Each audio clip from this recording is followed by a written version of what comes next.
is like the electron coming out is not, it's always going in a different direction, right? So it's like wave function, and if it's going other direction, it will not be collected by this, by the QPC collector. So which the alignment of the two QPC will give you like a quasi 1D path. So which means we authorize two QPC here, and it seems like we resolve all the problem. Can you go back to the previous page? So why do we stick this the on-off ratio? What's the on-off ratio? The on-off ratio is determined by the current change. Right. So it's so we say that, for example, it's there's about 1 microvolt, and when it's off, it's about like something like 0.25. So the on-off ratio, I would say, is 4. Yeah, its on-off ratio is actually 5. Yeah. So I say 500%. This is because dry magnetic resistance, they normally use how many percent? Actually, it's only 5. I will show you some data later because we have achieved this one to 400. Okay. So from 5 to 400. So it can be improved. Yeah, but yeah, I agree. That's still not high enough. Not high enough, not as compared with the conventional. The conventional is 10 to 6. Yeah, sometimes 10 to 6, 10 to 5. Yeah. Okay, so this is probably the data who some people may feel interested. And this is actually not, probably not. It's probably okay.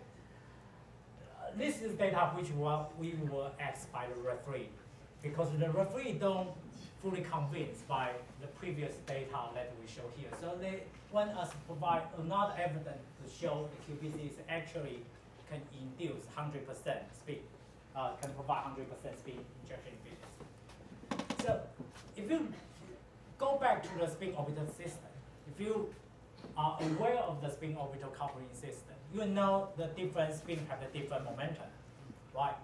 So if you put a QPC here, another QPC here, if you apply like a transverse magnetic field, which is perpendicular out of the plane, you will start to have a Lorentz force, right? So you start to have the cyclotron motion for every electron coming out from the emitter QPC, and you can focus into the collector QPC. And this kind of the cyclotron frequency or cyclotron magnetic field will be determined by, of course, the length and also like the wave vector, which is the momentum. Which means if you have the electrons moving faster, you require a larger magnetic field to cycle, to focus the electron into the collector. And in spin orbital system, the different spin have different momentum, which means you can easily apply a magnetic field to especially separate the two electron current.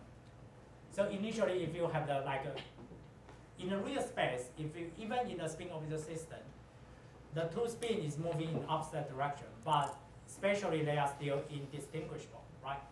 But if you can apply a transverse magnetic field to break the symmetry, you have the two spin moving in different directions. So something like this cartoon. One spin have the higher velocity, is have the longer cyclotron radius, and the spin with the lower wave vector will have the smaller cyclotron radius. So we spatially resolve the two spin. So after we spatially resolve the two spin, we can start to measure this kind of focusing peak. Okay, so if you put the conductance to be very high, you can see there is two peaks. For each peak correspond to the different electron trends. So you have the spin down and you have spin up, you have the two trends. And when you lower the conductance, which means if you lower into the ground state, you have the G0 is equal to 2e squared of h. So this is 2 times 2e squared over h means you are in the first excited state, which obviously show, or maybe obviously suggests, the electron is spin degenerate. So if you go below the ground state, you can see there's only one peak survive. The other peak fully disappear. So this is a very strong evidence to tell you this actually almost 100% spin injection efficiency, because you barely see any signature of the other spin part. Okay, and this is also quite a useful technique, which you can actually use to detect the spin and also to spatially distinguish to spin current. So we can skip this. People may feel interested about this data, so we change the temperature. So all the previous data was measured in 30 millikelvin, which is very low temperature. But you increase that, you can probably barely see this one in 70 Kelvin. So why is temperature so low? Because the spin gap is not large. So one can estimate how large? Yeah, yeah. We can use the temperature to estimate that. The spin gap we create is about like probably only 1.52 millielectron volt. Well, can one estimate from the band structure? Band structure? It depends on the lateral shift. The band structure I'm talking about is the spin gap between the QPC rather than this kind of Rashba. Rashba one you can estimate from the band structure. But for this one, you can also estimate from the band structure, but you also need to consider the EE interaction and also the asymmetry of this variable. And for our experiment, it's only about 1 to 2 millielectron volt. But some other experiment, they don't use this kind of QPC. So you can do other stuff. You can do the wet etch. If you have semiconductor, you can etch it directly, one side of this. And you can put the gate in the other side. So if you do the etching, you have a very sharp of the potential, right? For the other side, you have the gate. You have a very not that sharp barrier, which will create a very large asymmetry in this kind of barrier. And people do some theoretical work on that one, and they can create the spin gap to like 10 millielectron volt or like 15, which means the surviving temperature could be 10 times higher. This should be also strong depending on the material. Yeah, this also spin.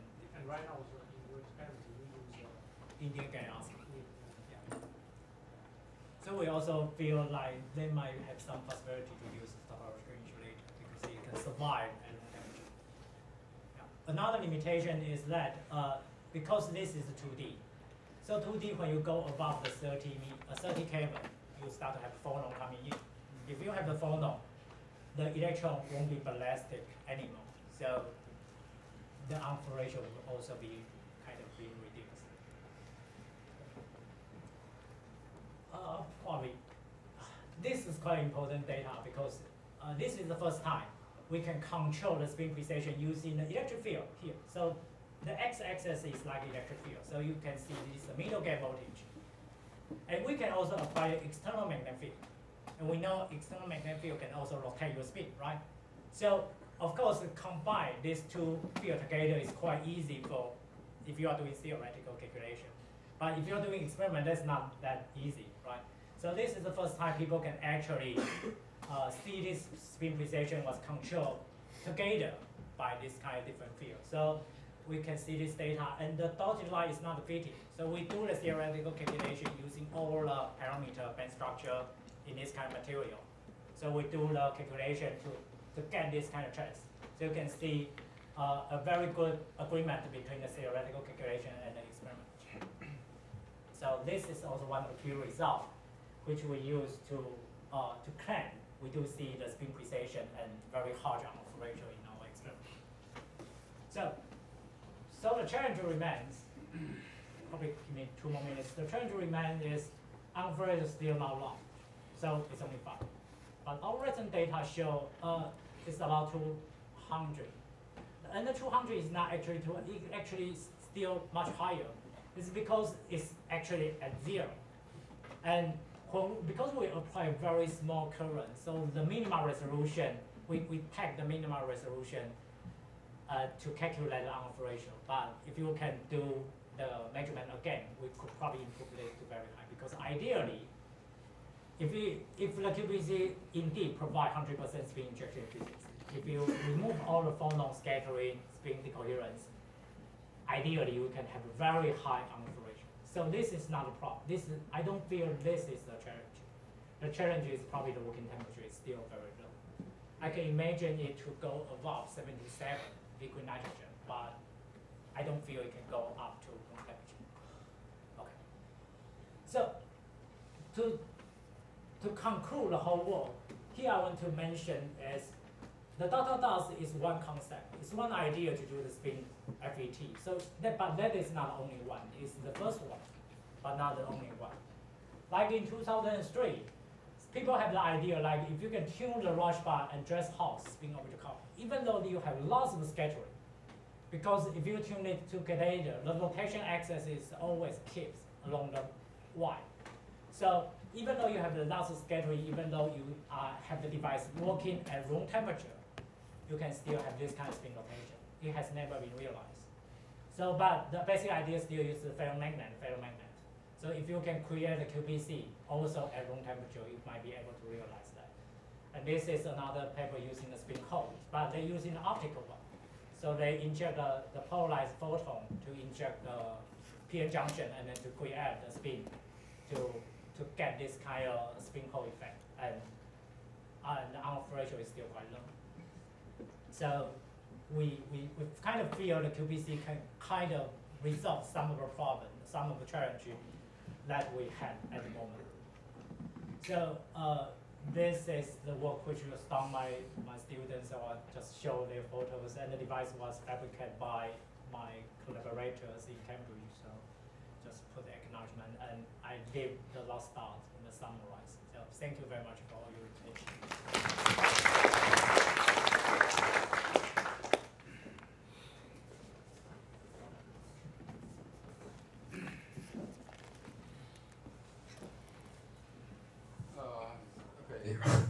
So this is a very, very nice work and also a very, very nice talk.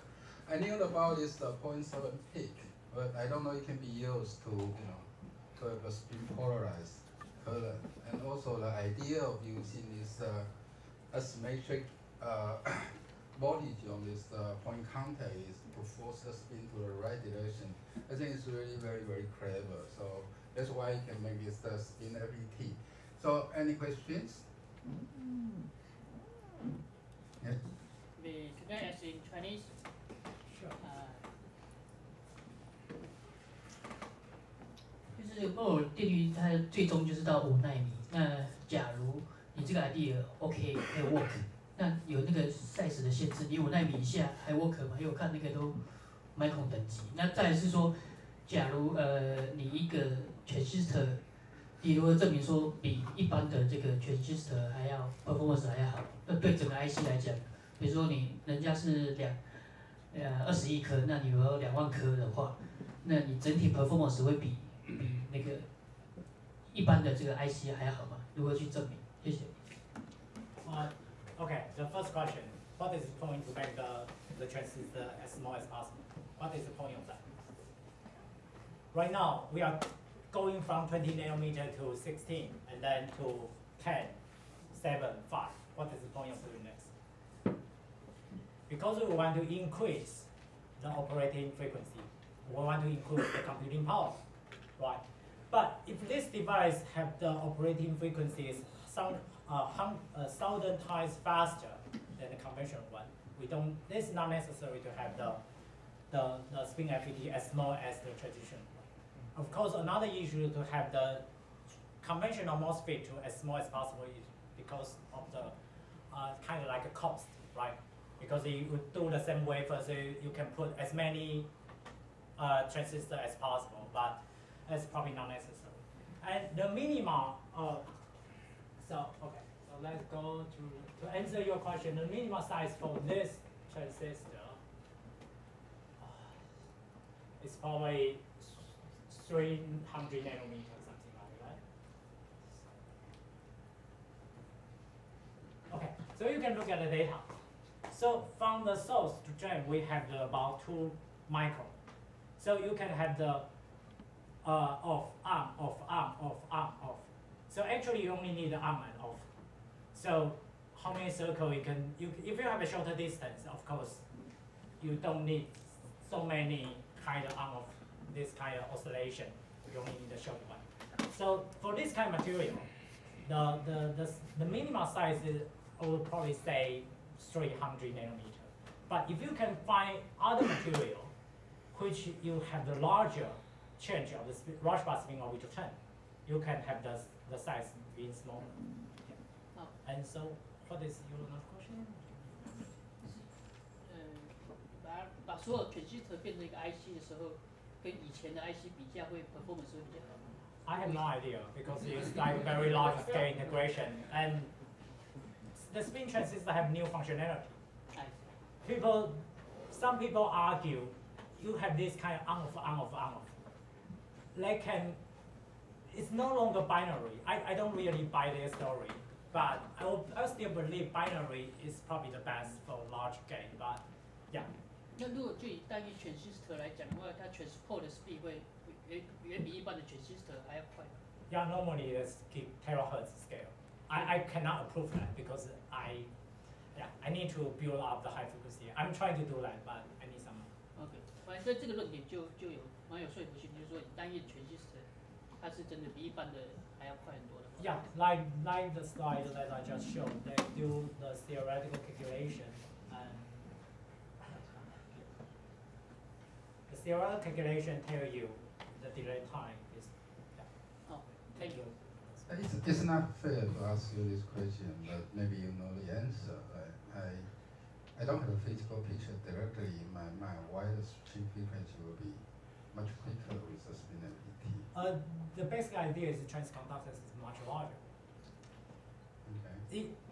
In the integration circuit, you turn on and off one MOSFET to you change the gate to turn on the other one. Yeah. So let's combine one by combine. So the transconductance is a big difference. Transconductance means if you turn the voltage of the gate, you can change the current in the channel, right? For this one, you don't need to create a very large barrier.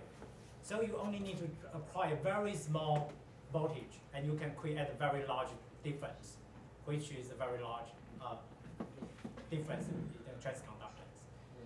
And of course, the whole still limited by the RC circuit, RC constant. But this kind of story, they can. So that's the difference because the gate voltage is required. Yeah. Right. Yeah. So it's a delta V over delta I. Yeah. Right. Yeah. So you need a very small delta V to, For dot type spin FET. For other spin type, if you have like a spin free or other story, you are not using like a coherently spin precision. If you don't require this, there's another functionality. You can calculate another frequency, operating frequency. And in general, I would believe the other type will be faster. I want to emphasize again, the dot is probably the first idea of the spin FET, but I don't believe it will be the most successful. I guess for a large device, the capacitance will carry it.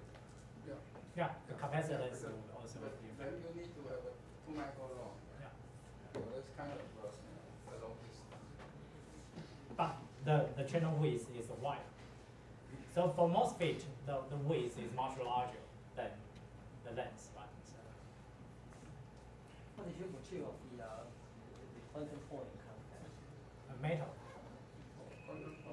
Other than it's still Indian gallium. Because Oh, yeah. the channel is Indian. The whole material is Indian gallium arsenide. The We channel, only put the conducting gate channel is metal. in The contact, the contact is the metal. Yeah. It's a Schottky, right? So then you just mentioned that because the speed, the gate speed, because the metal to Indian gallium is so low. No, that's a different story. That's not actually a contact.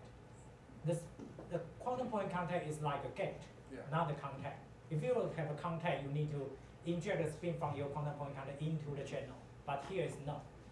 The whole device is. Sorry, I probably didn't mention that. That's my fault. Okay, so the source and drain is somewhere else. So here's the source. So we have the contact here, and the contact is normal contact, like gold and chrome, and going into the whole 2D. And here is the gate. The gate creates a barrier, so the electron being selected into this one. So we don't apply the charge into the gate. So we apply the charge from the contact. So this is why we kind of feel this is better for very large scale integration, because we keep almost everything. The only thing change is we apply gate. Of course, right now we use silicon, but like Intel also study the Indian gallium arsenide N-type device, I think.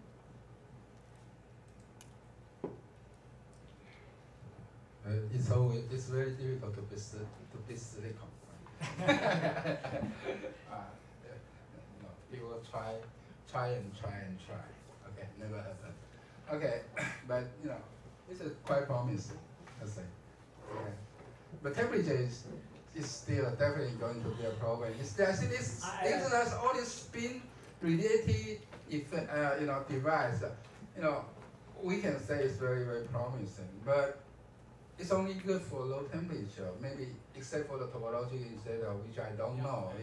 It claims that it's protected, but how well it is protected is how to say, right?